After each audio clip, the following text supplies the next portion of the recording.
આ રાજકોટ વાળો રોડ છે જે ગાંધી ચોક થી મજેવડી દરવાજા અને સાબલપુર તરફ જાય છે. એમની આપણે જોઈ કે કેટલો બિસ્માર થઈ ગયો છે આ રોડ. અને ધારાસભ્યએ આપણા જે જુનાગઢના ધારાસભ્ય છે એમણે કીધું હતું કે કોઈ પણ એવા રોડ હોય તો મને લેખિતમાં આપો. આપણે જોઈએ કે આ સરોવર પોર્ટિકો હોટલ છે. આ જે હોટલનો બોર્ડ આપણે જોઈ શકીએ છીએ. બોર્ડ બતાવો. આ બોર્ડ પાસે હમણાં થોડોક સમય પહેલા ભૂગર્ભ ગટરની કામગીરી થઈ હતી, ખોદાણ થયા હતા અને ત્યારબાદ એમાં પેચવર્ક કરવામાં આવ્યું હતું.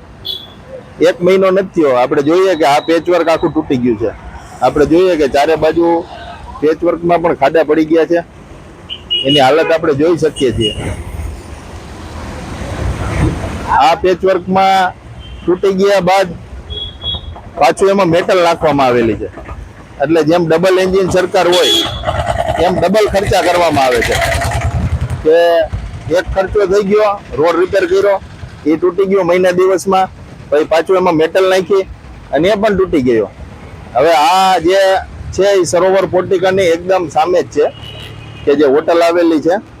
અને એ ધારાસભ્યશ્રીની ટૂંકમાં હોટલ હોય, જેથી કરીને આ ધારાસભ્ય પણ અવારનવાર આવતા હોય તો એમને પણ આ રસ્તા બાબતે જાણ જ હશે. અને અહીંથી આપણે જોઈએ કે સાબલપુર એક પુલનું કામ ચાલે છે તો ત્યાં પણ ડાયવર્ઝનમાં કેવડા બધા ખાડાઓ છે.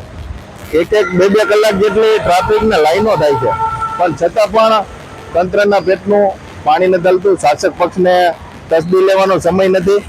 ધારાસભ્ય છે મેન રોડે નીકળતા જ હોય, ગાંધીનગર ખાતે જતા હોય તો આજે ગાંધી ચોકથી આપણે જોઈએ કે આ જે રોડ છે રાજકોટ રોડ, આની અતિશય ખરાબ હાલત છે. હમણાં જ પેચવર્ક કર્યું, રિપેરિંગ કર્યો, છતાં પણ આ ગાડીઓ ભરી જાય છે. લોકો મુશ્કેલીમાં મુકાય છે, ટ્રાફિકનો સામનો કરવો પડે છે.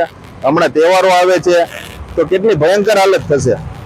એટલે જે પદાધિકારીઓ છે અને ધારાસભ્ય છે, સાંસદ છે, તમામે ખરેખર તમામ જુનાગઢની મુલાકાત લેવી જોઈએ. મુખ્યમંત્રીએ પણ કીધું છે કે ગુજરાતમાં સૌથી વધારે ખરાબ રસ્તા જુનાગઢમાં છે. મુખ્યમંત્રી ત્યાં બેઠા ખબર પડી ગઈ છે તો આ લોકો કેમ નથી નીકળતા? તમે જુનાગઢમાં ચક્કર મારો, તાત્કાલિક રિપેર કરાવો. જનતા અતિશય આ ખાડાઓના ત્રાસથી ખૂબ જ દુઃખી છે, ત્રસ્ત છે. વાહનોમાં ફસાઈ જવા, સ્કૂલ વાહનો ફસાઈ જવા, આવી અનેક સમસ્યાઓ છે.